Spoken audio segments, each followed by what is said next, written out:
నమస్కారం. మన 48 రోజుల హనుమాన్ దేవాలయాల యాత్రలో నేడు 13వ రోజు.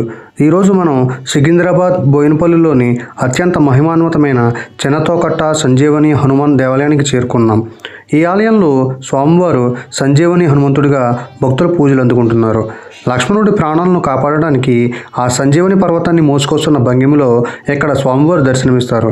మన జీవితంలో వచ్చే ఎలాంటి అనారోగ్య సమస్యలైనా ఆపదలనైనా ఈ సంజీవని హనుమంతుడు తన కృపతో దూరం చేస్తాడని భక్తుల నమ్మకం. ఈ విగ్రహం చూస్తుంటేనే ఒక తెలియని ధైర్యం, శక్తి మనలో కలుగుతాయి. ఈ క్షేత్రంలోని మరో ముఖ్య విశేషం ఇక్కడ ఉన్న శివ పంచాయతనం. ఒకే చోట పంచభూతాలకు ప్రత్యేకగా 5గురు దేవతామూర్తులను దర్శించుకోవడం ఆధ్యాత్మికంగా ఎంతో గొప్ప విషయం.